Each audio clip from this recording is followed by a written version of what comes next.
Hello friends, me Sangeeta Mahesh Gauri.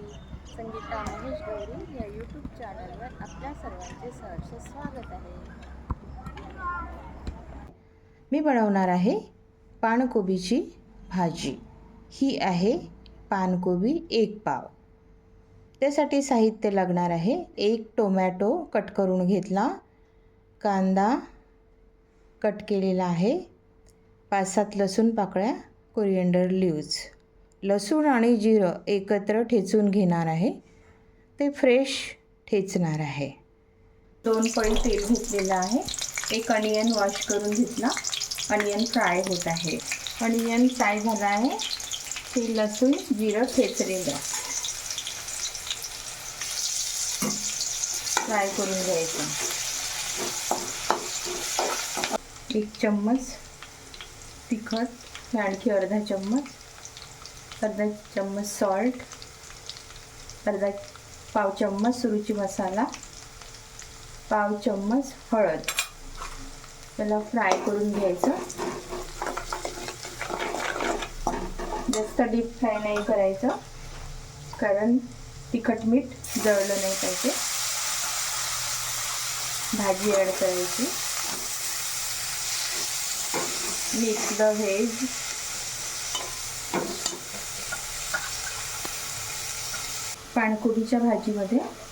पानकोबीमध्ये vitamin A असते, vitamin C, vitamin B1, B2 अशी जीवनसत्व असतात. त्याच्यामुळे पानकोबीची भाजी खायला पाहिजे.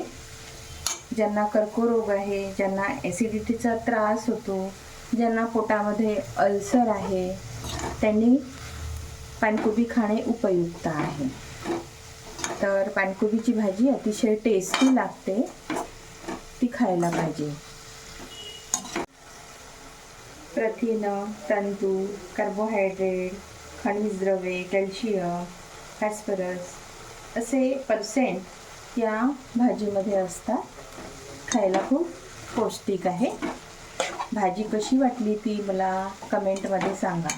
माझ्या पद्धतीने तुम्ही बनवण्याचा प्रयत्न करा. अतिशय सिंपल पद्धतीने बनवा, जेणेकरून या भाजीची टेस्ट तुम्हाला जाणवली पाहिजे. कोरिएंडर लीव्ज भाजी शिजत असतानाच टाकून घ्यायचा, म्हणजे भाजीला कोरिएंडर लीव्जचा टेस्ट येते.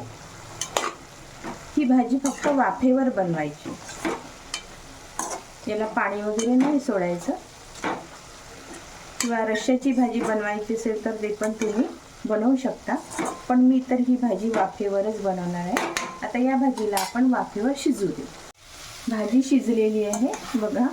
पाणी न टाकता वाफेवर ही भाजी शिजवलेली आहे. याला काहीच रस्सा वगैरे नाही आहे. ही सुकी पानकोबीची भाजी तयार झालेली आहे. ही पानकोबीची भाजी तयार झाली आहे. भाजी कशी वाटली ती कमेंटमध्ये सांगा. Please like, share, subscribe. Thank you so much. भेटूया नवीन व्हिडिओमध्ये. तोपर्यंत बाय बाय, टेक केअर.